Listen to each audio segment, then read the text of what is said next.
Evan was 12, quiet, wiry, more comfortable with bikes and tools than people. On July 14th, 1991, he left home at 4 p.m., planning to bike along Route 56 to visit his cousin. The route was flat, open, lined on both sides by tall stalks of corn that rustled at the slightest breeze. A few old telephone poles followed the road like silent sentinels.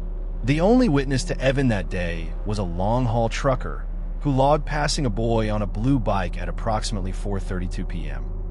He remembered the boy because Evan had raised a hand in a small wave. No one saw him again. When Evan didn't show up for dinner, his parents assumed he had lost track of time. By 7:30, his father was driving the route, headlights cutting through the rural dim.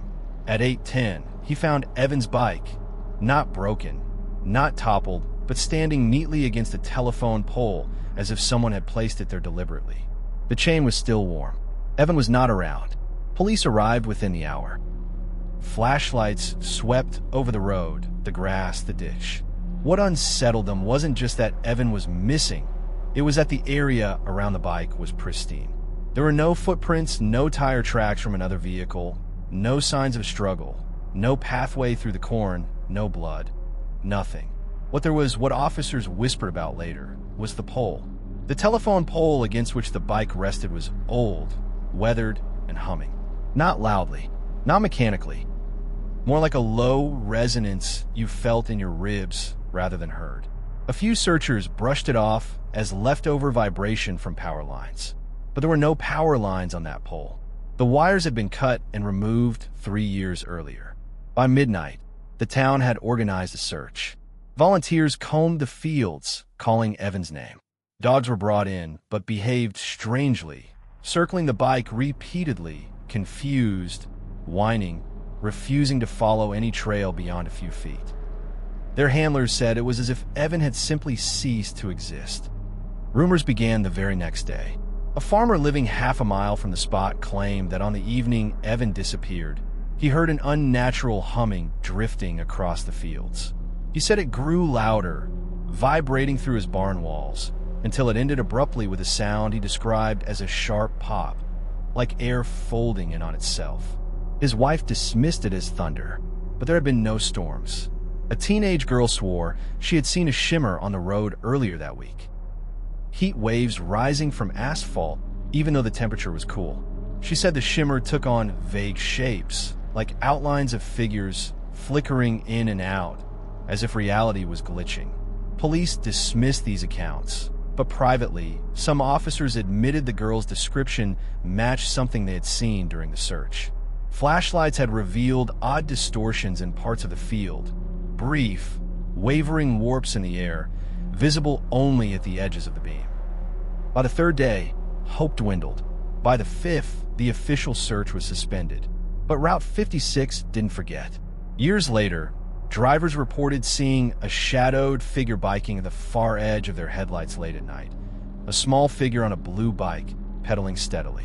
No matter how fast the driver accelerated, they never seemed to catch up. The figure always remained just ahead, just out of focus. Some claimed the air around the figure rippled, like heat waves, even in cold weather. What disturbed people most were the audio recordings. In 2003, a passing driver had a dash cam, a crude early model. At 2:17 a.m., driving down Route 56, the dash cam captured an odd static-laced interference. The driver said he saw a boy on a bike, but couldn't remember details clearly. The footage, once enhanced, revealed a small shape on the shoulder of the road, and a faint, almost subaudible hum that seemed to sync with the distortion on the tape. In 2011, a group of teenagers recorded themselves driving the route at night. They joked about finding Ghost Evan. What the audio captured when slowed down was a rhythmic clicking, like a bicycle wheel turning. None of the teens remembered hearing it at the time. In 2019, yet another witness claimed the shimmer on the road had returned. She said she saw a boy with his head down, pedaling, his outline flickering as though out of phase with the night. When she honked, the figure jerked as if startled, and the telephone poles began to hum. Her engine died. The hum grew louder. She closed her eyes. When she opened them, the figure was gone.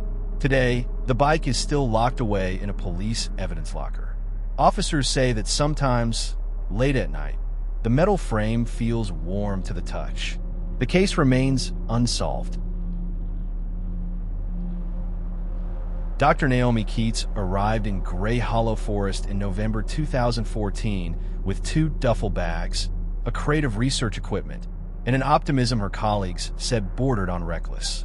She was studying lynx migration patterns, something that required solitude, patience, and the ability to tolerate the eerie quiet of the remote woodland.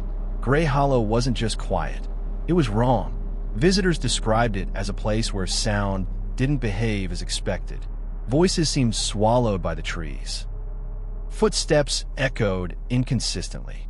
Sometimes the forest felt crowded with invisible movement. Other times, it felt like it was holding its breath.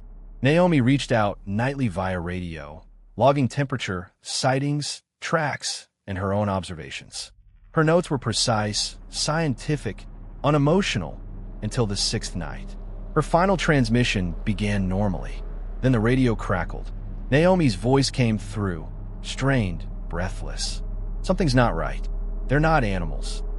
Static swallowed her next words. They mimic. Then nothing.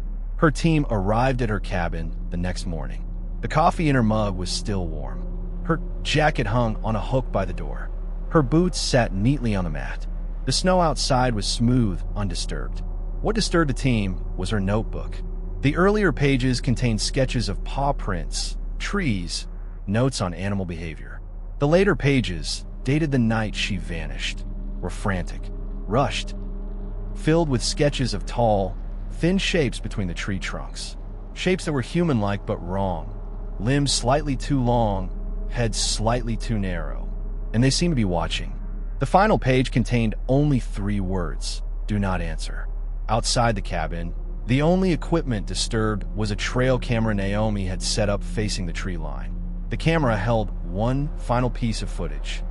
At 2:13 a.m., a tall silhouette entered the frame. It did not walk.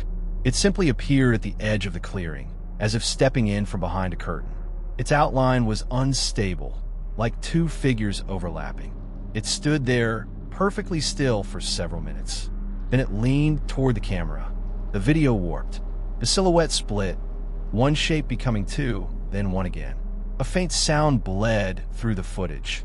A whisper layered over itself many times, like someone speaking in echoes. The last frame showed the figure inches from a lens. Then static. The search for Naomi lasted 3 weeks. Experienced trackers scoured the forest. Drones scanned from above. Nothing turned up. No footprints, no clothing, no signs of struggle. But the mimicry continued. 2 rescuers later reported hearing Naomi's voice calling for help from deeper in the forest. When they followed the sound, it shifted, repeating the same plea in the exact same cadence, as if played on a loop. When they got too close, the voice stopped suddenly, leaving the woods unervingly silent. One rescuer claimed he saw a shape watching them, a tall, thin figure standing between 2 pines. He said its head tilted at an unnatural angle, studying them with a disturbingly human curiosity. He quit the search the next day. By the time winter deepened, the official investigation was closed. Naomi was presumed dead, but hikers in Gray Hollow still report strange encounters. Some hear a woman whispering their names from far off. Some hear their own voices echoed back at them seconds after speaking. Some hear sounds they know they never made. And a few, just a few, say they've seen a figure watching from the trees. A figure that tilts its head. A figure that flickers. A figure that looks almost human, but not quite. Old Briarwell Station had been partially shut down since 1978 due to structural instability, though anyone who had ever worked there said the real reason was simpler. People hated being in it. Not feared. Hated. The air was thick. Sound carried strangely. Maintenance workers said the tunnels sometimes seemed to breathe. Harold Penn, a 32-year-old technician, was not a superstitious man. He worked in crumbling infrastructure his whole career. On October 9th, 1978, He was assigned to investigate an electrical fault in the unused lower platform, the section the transit authority planned to seal off permanently. He entered at 11:45 p.m. with a toolbox and a flashlight. He signed a logbook. The guard on duty nodded as Harold descended the stairwell. He did not return. When Harold failed to check in, the guard radioed for him. No answer. After an hour, a rescue team went in. The lower platform was silent. Dusty. The air felt stale.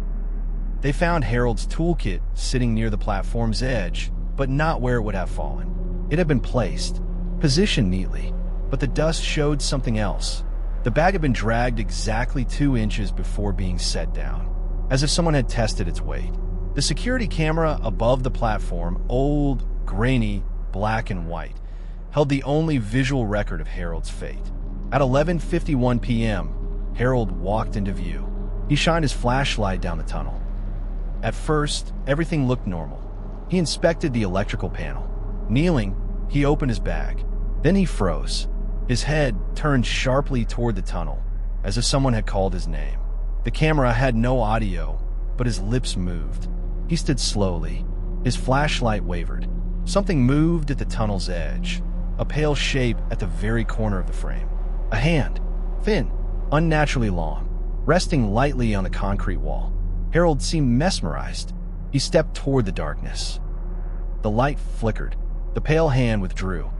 Harold took another step, then another. When he reached the point where the flashlight beam weakened, he hesitated. His body tensed.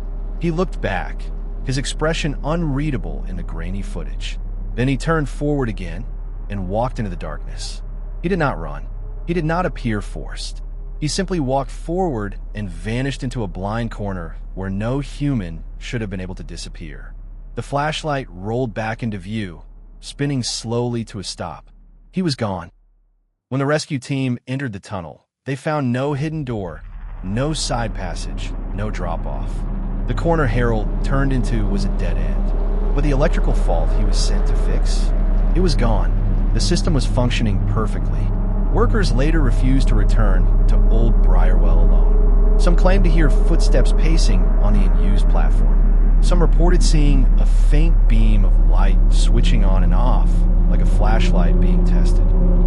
One worker swore he heard someone whisper his name from the dark, in a voice that sounded like Harold's, but spoken in a rhythm that felt rehearsed. The station was sealed permanently in 1981. Still, those who pass the street-level grates say that sometimes, late at night, a faint echo rises from below. A footstep, a click of a flashlight, and a voice, hollow and distant, calling from a tunnel that no longer exists.